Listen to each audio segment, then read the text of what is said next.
안녕하십니까. 저는 한국기계연구원 이한민입니다. 일단 제가 이제 첫 순서로 발표를 맡게 됐는데요. 어떻게 좀 자료를 준비할지 좀 고민을 하다가 좀 디테일한 기술적인 내용보다는 이제 어떤 사례 중심으로 전반적인 그 흐름을 좀 먼저 좀 말씀을 좀 드리고, 그리고 이제 저희 연구소에서 진행하고 있는 UGV 관련된 연구 현황을 말씀드리는 순서로 발표 자료를 좀 준비했습니다. 그래서 먼저 이제 UGV에 대한 정의를 좀 살펴보려고 하는데, 어려운 용어가 아니기 때문에 정의가 중요한 건 아닌데, 이제 관련된 용어들이 있기 때문에 한번 이제 같이 살펴보자는 의미에서 자료를 준비했는데요. 일단 이번 포럼에 보통 이제 드론 과 같은 공중 무인 이동체가 많은데, UGV는 지상의 무인 이동체고요. 그라운드 비클이라고 하면 땅 위에서 굴러가는 사실 모든 탈 것들을 다 대상으로 하고 있는데, 그것들을 무인화시킨 것이 바로 UGV가 되겠습니다. 그리고 이제 유사한 용어로는 그 로보틱스 분야에 모바일 로봇이라는 그 용어가 있고요. 유사하게 이제 이동하는 로봇을 얘기하는데, 그게 이제 앞쪽에 오토노머스가 붙게 되면 이제 외부의 어떤 가이드 없이 스스로 움직이게 되는 그런 로봇을 말합니다. 그래서 되게 유사한 용어라고 볼 수 있고요. 그리고 모바일 로봇 중에서도 특히 이제 어떤 공장 내가 아닌 실외에서 작업을 하면서 동적이고 또 어떤 그 정형화되지 않은 환경에서 움직이는 그런 로봇을 또 필드 로봇이라고 합니다. 그래서 이런 것들이 다 UGV와 좀 관련이 있는 용어고요. 사실 그라운드 비클이라 그러면 일반적인 자동차나 철도까지도 다 포함이 되는데, 보통 이제 얘기할 때는 이제 그쪽은 워낙 자율주행차가 또 큰 분야를 차지하기 때문에 보통 잘 포함을 시키지 않는 걸로 이렇게 이해하시면 될 것 같습니다.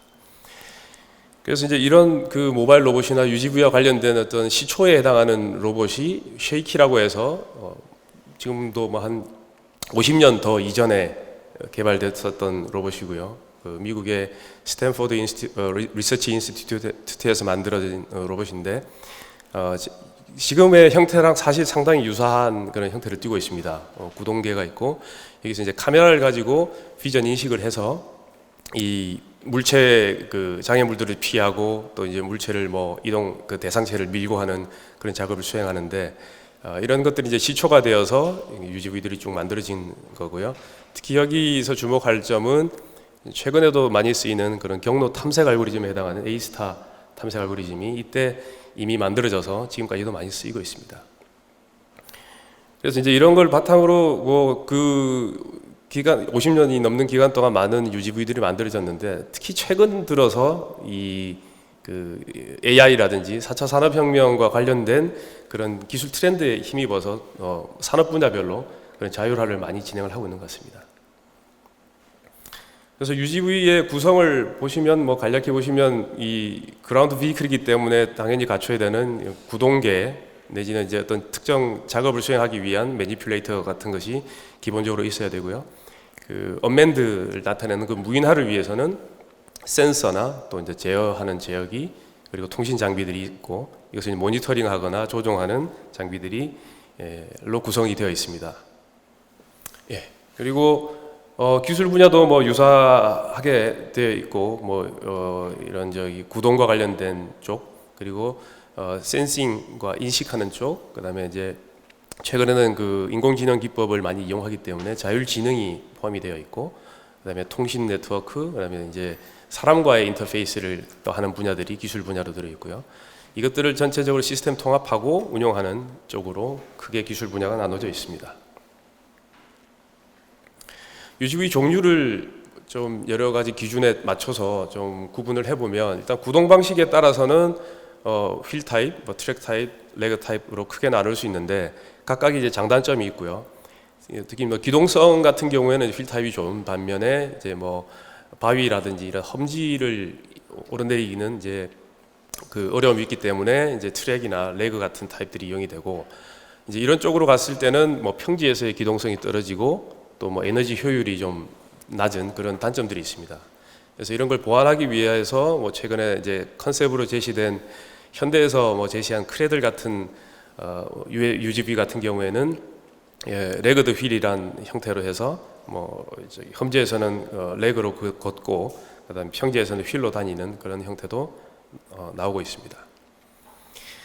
그리고 UGV의 사용 환경에 따라서 보면 이제 실내와 실외용으로 나눌 수 있고요. 실내 같은 경우는 주로 이제 공장에서 물류 이송을 하거나 혹은 이제 식당에서 어떤 서빙을 하는 형태의 그런 로봇들이 있을 수 있고요. 이제 실외는 뭐 도로가 있을 수 있고 또 보행로가 있을 수 있고 또 이거 그런 게 아닌 또 오프로드 상에서의 그런 UGV가 있을 수가 있습니다. 그리고 응용 분야를 보면 다양한 분야에서 UGV가 활용이 되고 있는데요. 특히 이제 국방 쪽이 사실 그 UGV란 뭐 용어부터 시작해서 국방 쪽이 좀 먼저 시작이 됐고 많이 활발하게 진행이 되고 있는 부분이고요. 또 그 화성 탐사나 혹은 달 탐사와 같은 쪽에 우주 쪽에서도 많이 활용이 되고 있습니다. 그리고 산업적으로 보면 이제 농업이나 건설업, 건설 토목업 이런 쪽에 이제 그 장비의 자율화를 시키는 그런 쪽의 연구들이 많이 진행되고 있고요.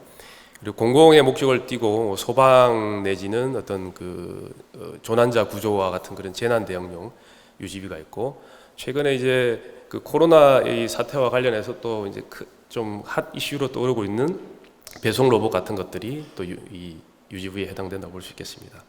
그리고 앞서 말씀드렸던 실내에 해당하는 이제 공장 자동화나 서비스 로봇이 있고요. 그래서 UGV의 이런 그 개발 방식을 보면 실제 어떤 그 분야에 맞게끔 처음부터 무인화 시켜서 만들어지는 그런 경우들이 있고요. 예를 들면 뭐 우주의 형태나 실내 작업용 이런 것들은 처음부터 무인화된 로봇이고 어떤 산업에 따라서는 실제로 유인 장비로 쓰고 있던 것들을 이제 무인화시키는 예를 들면 농업이나 건설업 쪽에 있는 장비들은 그런 형태로 많이 개발이 진행되고 있습니다.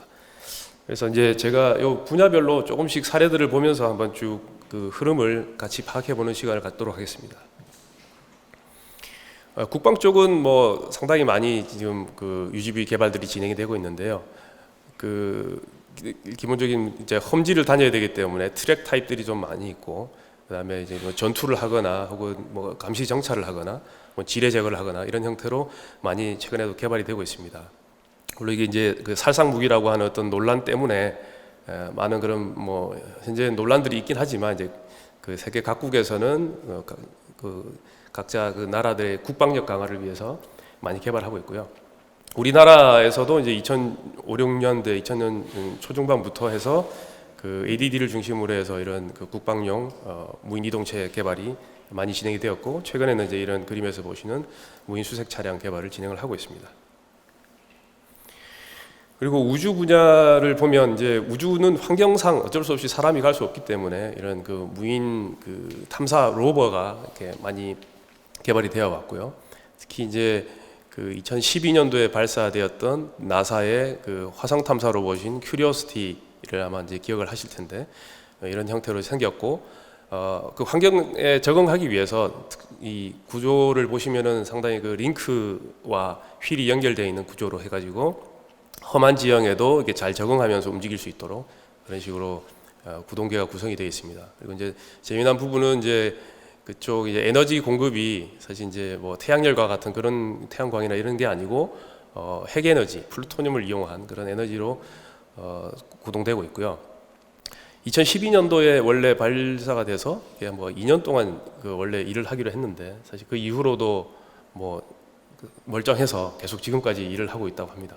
그래서 지금 12년도, 19년도에 그 이 차이를 보시면 크게 변하지는 않은 걸로 이렇게 보여지고요. 뭐 올해 7월에도 뭐 나사에서 또 그 다음 버전에 해당하는 로버를 또 쏘아 올린 걸로 이렇게 알고 있습니다.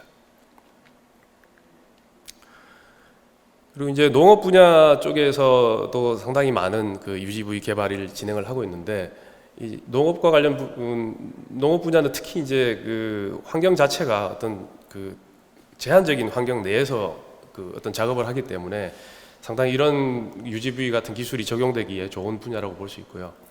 그래서 무인 트랙터라든지 아니면은 뭐 잡초 제거를 하는 이런 용도 혹은 뭐 그 모심기를 하는 그런 작업 기계들 이런 것들이 상당히 많이 지금 그 무인화돼서 곧 이제 상용화 단계에 접어든 상황이라고 볼 수 있을 것 같고요. 물론 이제 환경 자체가 자율주행차처럼 어떤 동적인 그런 다양한 환경 그리고 이제 사람의 안전을 걱정해야 되는 그런 환경은 아니지만 보시다시피 이제 도로가 아니고 이런 흙 위를 토양 위를 이제 다녀야 되는 그런 단점들 때문에 뭐 좀 쉽지 않은 부분은 있지만 아마 이제 UGV 분야 중에서는 상당히 좀 일찍 상용화 될 가능성이 많은 그런 부분이라고 볼 수 있겠습니다. 그리고 건설 분야 쪽에서도 많은 연구들이 지금 최근에 많이 진행이 되고 있고요. 스마트 컨스트럭션이라고 해서 실제 그 작업 토목이나 건설 작업 환경에 이 기계들을 서로 다 무인화, 자율화를 시켜서 사람 없이 이제 그 건설 작업을 할 수 있도록 만들려고 하는 노력들이 많이 이루어지고 있고요. 뭐 캐터필러 같은 경우에는 특히 그 광산에서 다니는 자율 트럭을 가지고 상당히 오랫동안 뭐 7년 넘게 지금 그 시범 사업들을 지금 진행을 하고 있습니다. 그래서 여기서도 마찬가지로 아까 농업과 비슷하게 특정 그 제한된 지역에서 움직이는 그런 그 장비들에 대해서는 이렇게 무인화를 시키는 것이 좀 더 빨리 진행이 될 수 있다는 걸 알 수 있을 것 같습니다. 그리고 뭐 볼보나 우리나라의 두산 인프라 코어에서도 이런 그 스마트 건설과 관련된 자율 작업 굴삭기라든지 아니면 뭐 무인 운반차와 같은 이런 것들을 컨셉의 형태로 해서 시연을 이미 진행을 하고 있는 상황이고요. 이런 것들이 이제 곧 이제 상용화 단계로 접어들 수 있을 거라고 생각하고 있습니다. 그리고 이제 재난 대응 관련된 분야를 보면 이제 소방과 관련해서 이 사람이 직접 들어가서 하기 힘든 이런 작업들을 어쨌든 로봇이나 이런 기계가 대신해 줘야 되는데 그런 것들에 대한 그 UGV 개발들이 많이 진행을 하고 있습니다. 특히 이제 작년 그 파리 그 노틀담 성당에서 불이 났을 때 이제 보시는 이 클로서스라고 하는 이 그 장비가 투입이 돼 가지고 실제 그 현장에서 뭐 그 화재를 진압을 했던 그런 사례가 있고요. 그리고 이제 다파에서 미 그 국방성 산하의 다파에서는 뭐 그 전에 이제 로보틱스 챌린지가 있고 그 다음 후속으로 하고 있는 것이 이 서버트레니언 챌린지라고 해가지고 실제 지하 공간 혹은 터널 이런 공간에서 뭐 조난자를 수색하거나 하는 그런 용도로 해가지고 재난 대응을 할 수 있는 그런 모바일 로봇에 대한 그 챌린지를 지금 진행을 하고 있습니다. 이런 식으로 이제 연구 개발들이 많이 되고 있고요. 그 다음에 이제 아까 말씀드렸던 분야 중에 배송 분야가 또 핫한 이슈라고 볼 수 있는데 스타쉽이나 뭐 아마존, 기타 등등 해외 기관에서도 많이 개발하고 있고 국내에서도 뭐 많이 지금 연구 개발이 진행이 되고 있습니다. 그래서 스타쉽 같은 경우에는 실제 그 배송한 건수가 10만 건 이상의 그 배송을 이제 식품 내지는 뭐 배송물을 그렇게 배달을 했었던 그런 사례들도 가지고 있고요. 근데 이제 이런 그 것들의 현재 가지는 문제점들을 살펴보면 이건 실제로 그 스타쉽에서 만든 이 배송 로봇이 실제로 운반을 하다가 이제 발생한 문제인데 여기 보시는 이제 그 보행로에 넘어가는 이 연석의 단차를 넘지 못해가지고 이렇게 걸려 있는 그런 상황입니다. 그래서 사람이 밀어줘야지 이제 움직일 수 있는 그런 형태인데, 그러니까 좀 더 똑똑해지려면 이런 높이 있는 걸 잘 파악을 해서 좀 낮은 쪽으로 간다거나 아니면 이제 실제 구동계 자체가 저런 턱을 넘을 수 있도록 만들어야 되는 부분이 있는데 그런 게 아직은 문제가 되고 있는 것 같고요. 그리고 실제 이제 밤에 같은 경우는 특히나 더 이제 그 인식하는데 어려움이 있어서 여기도 보면 이 그 보행로 옆쪽에 이 숲길 쪽으로 이제 뭐 집안이 좀 꺼져 있는데 그걸 인식하지 못하고 끼어가지고 움직이지 못하는 그런 상황입니다. 그래서 이제 제일 잘하고 있는 스타쉽조차도 사실은 이제 이런 문제들이 나오고 있고요. 이런 부분들을 이제 해결하는 방향으로 그 UGV 개발이 이제 발전해 나갈 거라고 이렇게 생각하고 있습니다. 그리고 뭐 이제 뭐 재미 삼아서 이제 실제로 그 도난을 해본 사람들도 있고 이게 뭐 그 배송물 합쳐서 한 30kg 좀 넘어가는 수준이라서 훔쳐가는 건 어떻게 할 것이냐, 뭐 안에 들어있는 내용물을 훔쳐가는 건 어떻게 할 것이냐 이런 문제들도 있고요. 그래서 뭐 계단 같은 걸 오르기 힘드니 이런 아까 말씀드렸던 레그드 힐 타입으로도 고민을 하고 있는 상황인 것 같습니다. 국내에서도 많이 진행을 하고 있고요. 특히 이제 배달의 민족에서 이 건국대 캠퍼스 내에 그 음식 배달하는 쪽으로 시범 서비스를 많이 했고, 최근에는 이제 이 딜리 로봇을 가지고 그 이제 실내까지도, 그러니까 라스트 마일 배송이라고 하면 실제 그 사용자 집 앞까지 가야 되기 때문에 아파트에 오르내릴 수 있도록 엘리베이터랑 이제 통신으로 연결시키어서 엘리베이터를 이제 탈 수 있는 형태로 개발을 진행하고 있습니다. 그다음에 이제 실내용 UGV로는 아까 말씀드렸던 공장 자동화와 관련해서 기존에는 이제 AGV라고 해서 오토메이티드 가이디드 비클로 그 정해진 길을 따라서 움직이는 그런 물류 로봇이었는데요. 최근에는 이제 그런 정해진 길이 아니더라도 예를 들면 어떤 변화가 생기면 스스로 그 경로를 재생성해서 움직일 수 있도록 하는 형태로 개발을 하고 있습니다. 그래서 조금 더 앞서 말씀드렸던 실외보다는 조금 그 환경 자체가 평평하고 그다음에 좀 더 정형화된 환경이기 때문에 좀 더 빠르게 이쪽은 더 진행이 될 수 있을 거라고 보고 있고요. 그다음에 이제 서비스 로봇도 생각보다는 빠르게 또 진행을 하고 있는 것 같습니다. 저도 이제 최근에 얼마 전에 연구소 근처에 있는 식당에 갔는데 이런 그 서빙 로봇이 벌써 돌아다니고 있더라고요. 그래서 이런 그 우아한 형제들, 아까 배달의 민족 같은 그 회사에서 나온 이 서빙 로봇 같은 경우에 뭐 천장 위에 이제 마커를 설치를 하고 그걸 이제 추종해 가면서 움직이고 이제 동적인 장애물은 앞에 있는 카메라나 라이다를 가지고 그 피해 다니는 그런 형태의 로봇을 서빙 로봇을 이미 이제 개발해서 출시하고 있는 상황이고요. 그다음에 이제 네이버 랩스에서 최근에 발표했던 이런 그 로봇 같은 경우는 실제 센서나 액추에이터는 로봇에 있지만 이것을 판단해서 그 경로 계획을 하는 이런 그 두뇌에 해당하는 부분은 클라우드에 있어가지고 어떤 고성능의 컴퓨팅을 이 클라우드 상에서 수행할 수 있도록 하는 형태로 개발을 하고 있습니다. 그리고 네이버는 아무래도 지도 쪽이 강하기 때문에 이런 모든 HD 맵을 다 미리 생성해 놓은 걸로 해가지고 그 위치 인식이라든지 경로 계획을 할 수 있도록 하는 점이 좀 차별화가 있는 것 같습니다. 예, 그래서 방금까지는 이제 전체적인 그 분야별 사례를 좀 말씀드리면서 전체적인 흐름을 좀 말씀을 드렸고요. 예, 이제 저희 그 연구소에 이제 제가 속한 곳이 스마트 산업기계 연구실인데 여기서 이제 수행하고 있는 관련 연구를 간략하게 말씀을 드리겠습니다. 저희는 이제 산업기계라고 하면 뭐 여러 가지 기계들이 있는데 특히 농기계나 그 건설기계 위주로 건설기계 같은 이제 그 오프로드 상의 작업기계를 대상으로 무인화나 자율화를 시키는 그런 방향으로 연구를 진행하고 있고요.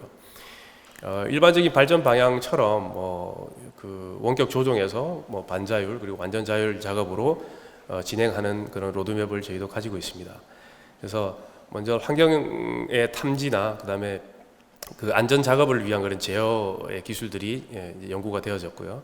그리고 이제 주행을 자율화시키는 쪽, 특히 이제 비정형 야지를 어떻게 다닐 것인가에 대한 그런 연구들을 지금 한참 진행을 하고 있습니다. 그리고 앞으로는 단위 개체에 대한 자율 작업, 그다음에 이제 그게 넘어서서 다종의 작업 기계가 서로 협업하는 형태로 저희가 이제 연구 개발을 진행할 그런 로드맵을 가지고 있습니다. 그래서 기존에 이제 수행했던 그런 과제들을 좀 살펴보면 크게 이제 세 가지 부분으로 분류를 해서 말씀을 드릴 텐데요. 일단 그 자율주행과 관련돼서는 저희가 그 자율주행 트랙터에 대한 그 개발을 진행을 했었습니다.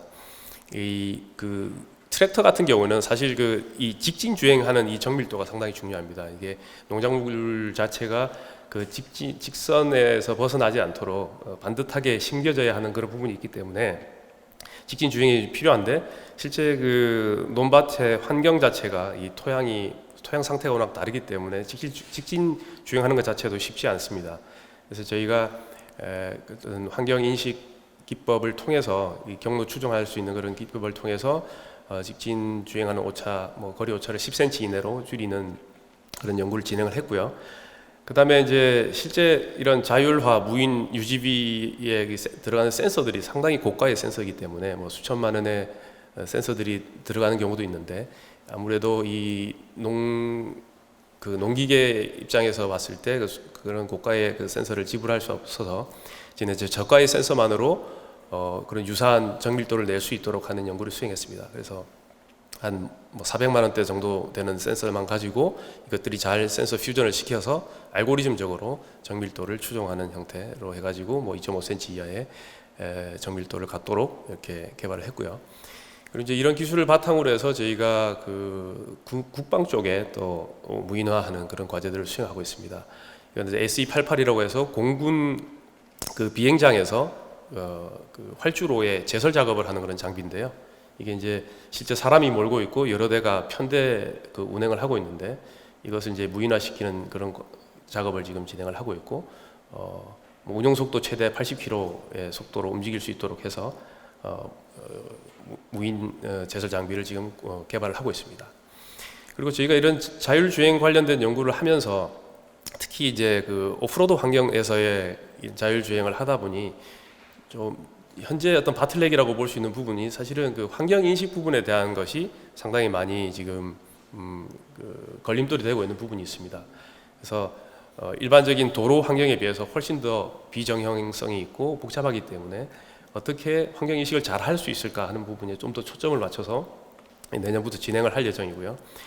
특히 이제 예를 들어 어떤 오프로드 환경에서는 먼지나 뭐 이런 다양한 진흙 같은 그런 것들이 있는데 그런 환경에서 이제 과연 센서가 그 문제가 없을 것이냐 이런 쪽에 대한 포커스를 좀 맞추고 있고 눈이 오거나 또 비가 오거나 이런 먼지가 있더라도 그 센서 신호를 보정할 수 있는 형태로 그 연구 개발을 진행하고 있습니다. 그리고 이제 주어진 그 센서 신호를 가지고 어떻게 주행할 수 있는 영역을 그 분간해내는 그런 쪽의 연구도 지금 많이 진행을 하고 있습니다. 예, 그리고 이제 하나의 또 축으로는 자율 작업과 관련된 그 연구가 진행이 되고 있는데요. 저희가 이제 굴착기 쪽에 그 자율 작업, 이제 안전 작업을 위해서 라이다를 통해서 주변 환경을 탐지하고 어떤 그 안전 거리 범위 내에 들어오게 될 경우에 이제 자동으로 멈추거나 뭐 알람을 주는 형태로 안전 제어를 하는 그런 연구를 진행을 했고요. 그리고 이 굴삭기 같은 경우는 이제 특정 작업들에 대한 그 패턴이 있습니다. 예를 들면 터파기라든지 아니면 경사면에 대한 작업 이런 것들을 실제 이제 그 제어를 통해서 정해진 패턴을 수행할 수 있도록 제가 이제 전자유압 제어를 하는 알고리즘들을 개발해서 수행을 했었고요. 그리고 이제 올해부터 진행하고 있는 내용 중에서는 이 도로의 교량 건설하는 데 있어서 그 교각이 있고 그 위에 올려지는 거더라는 구조물이 있는데 이것을 현재는 이제 이 모바일 크레인을 작업자가 실제로 조종해서 이 거더를 움직이게 됩니다. 근데 이제 뭐 위에서 이제 잡아주는 사람도 있고 밑에서 또 잡아주는 사람도 있고 작업 안전에 문제가 있기 때문에 이런 부분을 이제 무인화 시킬 수 있는 방향으로 연구 개발이 진행되고 있고요. 그래서 이제 다양한 센서를 이용해서 그 장비 자체가 거더를 이송할 수 있도록 하는 그런 연구가 지금 한참 진행을 하고 있습니다. 그리고 이제 마지막 카테고리라고 볼 수 있는 이제 육공 협업과 관련된 연구도 진행을 하고 있는데요. 저희가 지난 그 무인 이동체 과제 1단계 사업에서 했었던 내용들이 이제 이런 내용이 되겠고, 그 드론이 착륙할 수 있는 착륙 패드를 가진 지상의 무인 이동체 개발을 수행을 했습니다. 그리고 이제 여기서 드론과 이제 영상에서 잘 보이시지 않겠지만 드론과 이제 지상 무인 이동체가 같이 날아다니면서 그 3D 매핑을 하고 이걸 이제 서로 그 정합을 시켜서 전체 그 3D 지도를 완성하는 형태로 협업하는 그런 연구를 진행했고요. 이제 올해부터 수행하고 있는 그 후속 과제로 하고 있는 것들이 두 가지 과제가 있는데 좀 더 험지 환경에서 자율주행할 수 있는 연구를 하고 있고요. 그리고 이 지상 무인동체만으로는 어떤 그 험지 환경에 인식하는 것이 약하기 때문에 이제 뭐 드론이 미리 가서 그런 환경을 알아보고 이 지상 무인 이동체가 이동할 수 있도록 도움을 주는 형태로 서로 협업할 수 있게 이렇게 연구 개발을 진행을 하고 있습니다.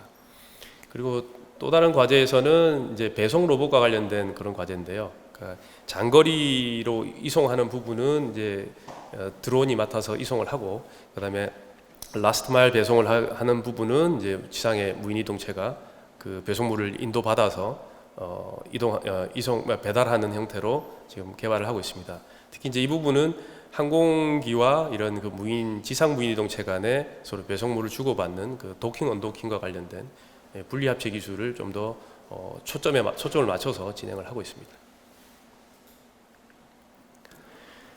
예, 그래서 제가 이제 시간을 대충 잘 맞춘 것 같은데요. 전반적인 내용과 이제 저희가 한 내용을 말씀드렸고, 끝으로 좀 남아있는 어떤 도전적인 과제에 대해서 마무리를 좀 해보도록 하겠습니다. 이거는 사실 2015년도에 나왔던 내용을 좀 참고를 해서 적은 건데 국방 로봇에 대한 내용이고 그다음에 오프로드에 대한 내용이긴 하지만 여전히 아직 잘 해결되지 않는 그런 과제라고 봐서 제가 적용 가능할 거라고 생각해서 이렇게 적어놨는데 결국은 일단 그 UGV가 해결해야 될 문제가 이제 센서의 문제인 것 같습니다. 먼지나 악천 후 시에도 센서가 문제가 없어야 되고 그 다음에 이제 음각의 장애물 같은 것을 미리 발견할 수 있어야 되는 그런 부분들이 있고요. 그리고 이제 노면 정보를 인식하고 이에 해당하는 제어할 수 있는 기술. 그다음에 뭐 모든 무인 이동체가 해당되겠지만 GPS 교란이나 GPS 불능 시의 위치 획득, 기타 등등 이제 고속 주행 안정성을 확보하는 이런 것들이 좀 해결되는 방향으로 앞으로 UGV가 발전될 거라고 그렇게 생각을 하고 있습니다. 예, 이상 발표를 마치겠습니다.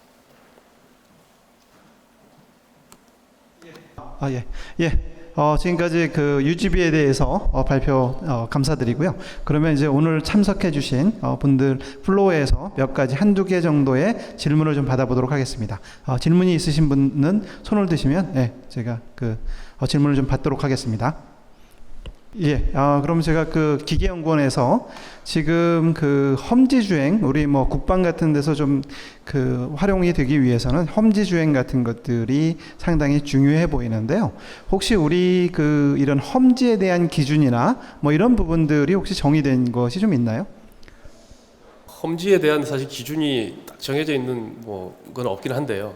저희도 이제 연구를 하면서 좀 고민하는 부분들이 아직 기준은 제대로 마련돼 있지만 스스로 저희 자체적으로 좀 기준을 정해서 어디까지 우리가 가능하고 어디까지 못한다 이런 걸 좀 구분을 해야 될 필요는 느끼고 있습니다.